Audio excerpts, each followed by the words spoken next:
Olá pessoal, tudo bem? Vamos iniciar a segunda videoaula desta parte 1 da matéria de manutenção de periféricos.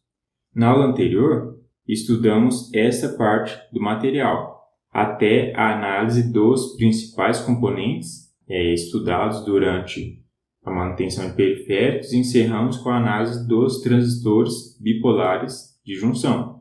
Nesta aula, vamos estudar os três principais dispositivos quando se trata de proteção e qualidade de energia fornecida a equipamentos eletrônicos, a começar pelo filtro de linha. O filtro de linha, dentre esses três dispositivos estudados, o filtro de linha é o mais simples de todos, porém ele não deixa de ser eficiente, ele é muito eficiente na proposta dele, e a proposta dele é basicamente fazer proteção contra surtos de tensão, ou seja, contra sobretensões, e proteção contra sobrecorrente. E a gente já viu quais elementos fazem esse tipo de proteção. A proteção contra sobrecorrente é feita pelo fusível, e a proteção contra sobretensão, ou seja, contra surtos de tensão, é feita por dispositivos que alguns dispositivos especiais chamados de DPS, que é justamente dispositivo de proteção contra surto, ou, mais comumente, os varistores. O DPS é uma espécie de varistor, só um pouco mais complexo, que ele tem um circuitinho auxiliar para indicar se ele foi acionado ou não. Mas o princípio é o mesmo dos varistores. Então, um filtro de linha, que seja de qualidade, ele vai apresentar pelo menos um fusível, pelo menos um varistor, e muitos deles também fazem a filtragem propriamente dita, ou seja, ele vai fazer uma atenuação de ruídos da rede elétrica. Essa atenuação é feita por indutores logo lá na entrada do circuito, em série com o fusível. Então aqui é o esquema de um filtro de linha. Dá para ver que ele tem os varistores, tem o fusível, e para a filtragem, eu até esqueci de mencionar anteriormente, além de usar indutores, ele também usa capacitores. Os indutores são colocados aqui em série com a entrada e os capacitores em paralelo. Neste esquema aqui não tem o indutor, mas nessa plaquinha aqui da entrada de um filtro de linha desmontado, conseguimos identificar capacitor de filtragem. Este aqui tem até uma chavezinha para ligar ou desligar o filtro, os fusíveis, os varistores, que são todos equipamentos de proteção, o capacitor que eu já citei é de filtragem, e essas bobinas, que são os indutores, que também são para filtragem da tensão elétrica que vai para o equipamento que está sendo protegido pelo filtro de linha. Aqui é a imagem completa deste filtro de linha. O segundo equipamento estudado é o estabilizador. O estabilizador, essencialmente, a função dele é ajustar o valor da tensão que é fornecida. A tensão de saída do estabilizador normalmente é em torno de 115 volts. E a tensão da rede, vamos supor que seja de 127 volts. Então, o estabilizador ele tem um transformador interno e com esta relação de transformação, ele faz a tensão na saída ser próximo de 115 volts, ou 110, ou 120, depende do modelo. Se a tensão de entrada aumentar 10%, a tendência é que a de saída também aumente 10%. Só que se aumentar 10%, essa tensão aqui iria para mais de 125 volts.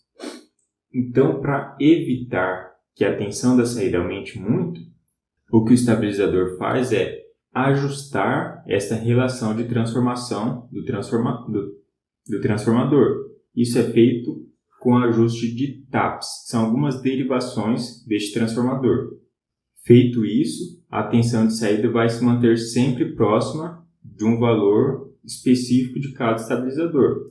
Contudo, a maioria dos equipamentos eletrônicos conseguem lidar com esta variação da tensão de entrada, sendo uma variação lenta, como normalmente é, e como o estabilizador faz a regulação adequada, a maioria dos equipamentos eletrônicos conseguem lidar com essa variação. Então, na grande maioria dos equipamentos eletrônicos, não é necessário haver um estabilizador. E, ainda para piorar, em alguns casos, quando a instalação elétrica da residência não é muito adequada, pode ser que quando o equipamento é ligado, a tensão de entrada da rede varie bastante e com uma velocidade maior. Quando isso acontece, o estabilizador começa a atuar e ele fica variando esses taps muito rapidamente. Então ele fica aumentando, diminuindo, tentando regular a tensão várias vezes. Só que isso acaba causando um distúrbio aqui na tensão que vai alimentar o equipamento ligado nesse estabilizador. Então, neste caso, é até uma desvantagem ter o estabilizador alimentando seu equipamento. Por isso, o uso de estabilizadores hoje em dia é meio que polêmico e, na maioria dos casos, não é necessário o seu uso. E só para complementar, os estabilizadores eles apresentam normalmente todas aquelas proteções que o filtro de linha apresenta, proteção contra sobrecorrente, contra surto de tensão, que é a sobretensão, e até a filtragem da linha. Além disso, ele consegue fazer este ajuste da tensão. Nem sempre é necessário que se faça o ajuste. Muitos equipamentos trabalham muito bem sem o estabilizador. Mas esta aqui é a principal função do estabilizador e em alguns casos é importante tê-lo. Eu deixei, portanto, alguns exemplos de tabelas de especificações do transformador, mostrando aqui que ele faz a correção por degrau, ou seja, ele muda um tap do transformador. Então essa variação de corrente de tensão é aplicada de uma vez na saída dele. E aqui é a imagem desse estabilizador. E finalmente vamos falar dos no breaks. Então, só para destacar, em se tratando de equipamentos de proteção e de estabilização de qualidade do fornecimento de energia elétrica para seus equipamentos eletrônicos, o no break é o melhor que se pode encontrar. Por quê? Além do no break agregar todas as funções do filtro de linha, as funções do estabilizador, ele também possui baterias para que, quando acabar a energia, ou seja, quando houver uma falta de energia na rede elétrica, o no break ele passa a utilizar a energia das baterias para gerar uma tensão alternada em conformidade com a tensão da rede elétrica para alimentar os equipamentos ligados nele. E isso aqui, essa transição do no break é praticamente instantânea. Então, os equipamentos eletrônicos em geral nem percebem que acabou a energia na rede elétrica. Se estivermos com um computador, uma impressora, um dispositivo que trabalha com tensão contínua, que ele precisa fazer a retificação da tensão para trabalhar, quando acaba a energia na rede elétrica, desse momento de acabar a energia até o no break atuar, passam alguns milissegundos e neste tempo a energia que existe na fonte dos equipamentos eletrônicos é suficiente para manter o funcionamento neste intervalo de alguns microsegundos. E mais para frente a gente vai ver isso aqui, alguns equipamentos muito específicos que não podem ter nem um intervalinho de transição entre acabar a energia na rede e o no break passar a utilizar a energia das baterias para alimentar os equipamentos. Então, neste caso, vai ser utilizado um tipo especial e um tipo mais caro de no break, chamado no break online, que a gente vai ver daqui a pouco. Então, quando se vai comprar o no break, um dos fatores a se analisar é a autonomia deste no break. O primeiro fator, obviamente, é a potência que ele consegue fornecer. Então, isso a gente vê de acordo com a potência dos equipamentos que serão ligados no no-break. Mas, além disso, algo que já é mais característico de no-break é a autonomia, que se resume à duração da bateria. E isso a gente vai ver de acordo com o equipamento e a necessidade de utilização do equipamento que vai estar sendo protegido pelo no-break. Dizemos que a autonomia de um no-break é de longa duração quando ela tem duração acima de 3 horas. Nesses no-breaks de longa duração, normalmente se projeta a quantidade de baterias para que o no-break consiga funcionar por 8 horas sem ter tensão na rede. Esses casos são utilizados em equipamentos que não podem parar de funcionar. Mesmo se houver falta de energia da rede por um tempo prolongado, os equipamentos alimentados pelo no-break não podem parar de funcionar, que são, em geral, equipamentos de telecomunicação e equipamentos hospitalares. O uso deles é crítico, é necessário que eles fiquem permanentemente funcionando. Por isso, são utilizados no-breaks de longa autonomia. O uso mais comum, principalmente em escritórios, são no-breaks de média duração, onde as baterias deles vão conseguir manter equipamentos por meia hora, 1 hora, às vezes até 3 horas, dependendo da quantidade de equipamentos ligados no no-break. Então isso aqui é, por exemplo, se a pessoa está lá trabalhando no escritório, acabou a energia, o computador dela não vai desligar. Então se ela tinha arquivos sem estar salvo, ela não vai perder esses arquivos. Então, quando ocorre a falta de energia, o no-break dá um aviso sonoro e no-breaks mais sofisticados, ele até interage com o computador, envia um e-mail para a pessoa que está utilizando o computador ou aparece algo na tela do computador da pessoa avisando que acabou a energia da rede, daqui a alguns minutos ou algumas horas vai acabar também a bateria do no-break. Então, a pessoa consegue se programar, salvar tudo que tem que salvar e desligar o computador sem problema.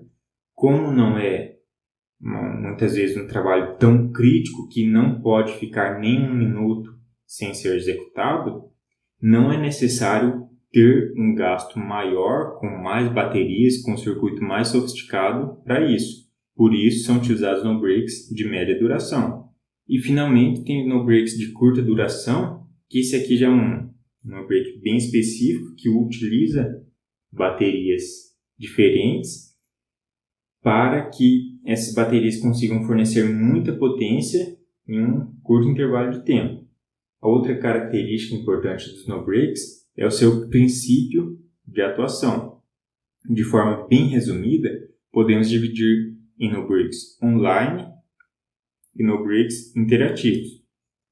O no-break online é aquele que eu citei que ele não deixa o equipamento protegido nem 1 milésimo de segundo sem energia. Eles são também chamados no-breaks de dupla conversão. Por quê?